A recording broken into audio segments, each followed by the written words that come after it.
महाराष्ट्र नवनिर्माण सेना के नेता प्रकाश महाजन ने ये कहते हुए सरकार का इस लाड़की बहन योजना का विरोध किया है कि अल्पसंख्यक की महिलाओं, खास करके उन्होंने नाम लिया है मुस्लिम महिलाओं को इस योजना से दूर रखा जाए। ऐसे में राष्ट्रवादी कांग्रेस पार्टी शरद पवार चंद्र गुट का क्या स्टैंड रहेगा?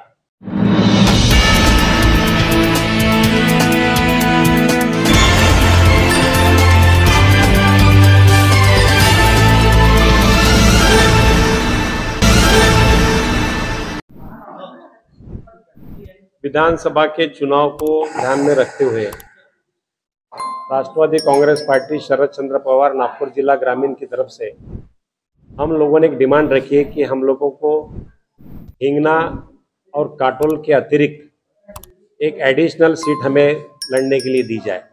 उसके संदर्भ में हमारे एनसीपी के शरद चंद्र पवार पार्टी के गुट ने एक प्रस्ताव पार्टी हाईकमांड को भेजा है और पार्टी हाईकमांड इस पर काफ़ी गंभीरता से सोच रही है। और कुछ लोगों ने बीच में चर्चा चलाई महाराष्ट्र में, खास तौर पर नागपुर जिले में कुछ हमारे सीटों को लेकर कि सीट शेयरिंग में शायद हम लोग किसी की दावेदारी को मान लेंगे। इसकी कतई कोई संभावना नहीं है। हम किसी भी हालत में हिंगना और काटोल की दावेदारी छोड़ने से बिल्कुल तैयार नहीं है। और एक एडिशनल सीट उमरेड, रामटेक या कामठी, ये तीन में से एक सीट हम लोग लड़ने जा रहे हैं।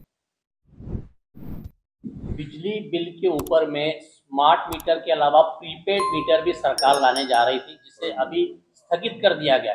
ऐसे में राष्ट्रवादी कांग्रेस पार्टी शरद पवार की क्या भूमिका रहेगी? देखिए, जहां तक आप एक इलेक्ट्रिक मीटर की बात कर रहे हैं, हम इससे आगे जाकर बात करने यहाँ पर आए कि जिस तरह का माहौल, जिस तरह का वातावरण अभी ग्रामीण क्षेत्र में किसानों में है, पिछले 10 साल से जब से नरेंद्र मोदी जी की भारतीय जनता पार्टी की सरकार इस देश में आई, तब से कृषि उपज को लागत के आधार पर दाम मिलने की बात तो दूर रही। जो दाम हमारे 10 साल पहले मिलते थे, जैसे कपास का दाम 12,000 क्विंटल के आसपास हुआ करता था, सोयाबीन का रेट 6,500-7 हजार के बीच हुआ करता था।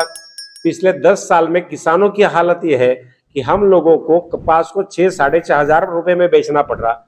सोयाबीन का दाम 3,000 3,500 से ऊपर नहीं जा रहे। किसानों की हालत इतनी बुरी है कि हम लोग आत्महत्या करने के लिए मजबूर है। अब किसी भी हालत में हमारा किसान, प्रीपेड मीटर की बात तो छोड़ दीजिए, जो आज हमारे पास बिजली की बिल आ रहे हैं उसको भी अदा करने की हमारी ताकत नहीं है। हम लोगों की डिमांड है कि किसी भी हालत में महाराष्ट्र के तमाम किसानों को सरसकट कर्ज माफ किया जाए और जो भी बिजली का बिल है उसको भी माफ करने की भूमिका राज्य सरकार ने लेने की आवश्यकता है। और जहां तक प्रीपेड मीटर की बात है, प्रीपेड मीटर को हमारी पार्टी का पूरी तरह से विरोध है। महायुति सरकार ने माझी लाड़की बहन योजना शुरू की है, यह कहते हुए कि इससे महिलाओं को सशक्तिकरण दिया जा रहा है और इससे महिलाओं को महंगाई से एक तरह से लड़ने का संबल होगा। देखिए, जहां तक महिला सशक्तिकरण की बात है, आज तक आदरणीय हमारे पार्टी के नेता पवार साहब ने जितनी भी महिला सशक्त करने की बात करी है, मैं नहीं समझता कि पूरे देश में किसी भी राजनीतिक दल के किसी ने नेता इतना बढ़िया काम महिलाओं के लिए किया है। जहां तक लाडली बहन योजना का सवाल है, जिस तरह से महायुति की सरकार को लोकसभा के चुनाव में जिस तरह से झटका बैठा है, उस झटके से संभलने के लिए और हार के कगार पर जिस तरह से खड़ा है, उसी पराभूत होने की मानसिकता से लड़ने के लिए इन लोगों ने इन नए स्कीम का आधार लिया है। मैं दावे के साथ कह सकता हूं, इस स्कीम का फायदा धरातल पर किसी बहुत कम महिलाओं को मिलेगा और इसका फायदा न इस सरकार को सरकार बचाने के लिए होने वाला है। आने वाले अक्टूबर के चुनाव के बाद में महाविकास आघाड़ी का चुनाव में लड़ना लगभग तय है और महाविकास आघाड़ी की सरकार किसी हालत में महाराष्ट्र में सत्ता में आने वाली है। महाराष्ट्र नवनिर्माण सेना के नेता प्रकाश महाजन ने यह कहते हुए सरकार का इस लाड़की बहन योजना का विरोध किया है कि अल्पसंख्यक की महिलाओं, खास करके उन्होंने नाम लिया है मुस्लिम महिलाओं को इस योजना से दूर रखा जाए।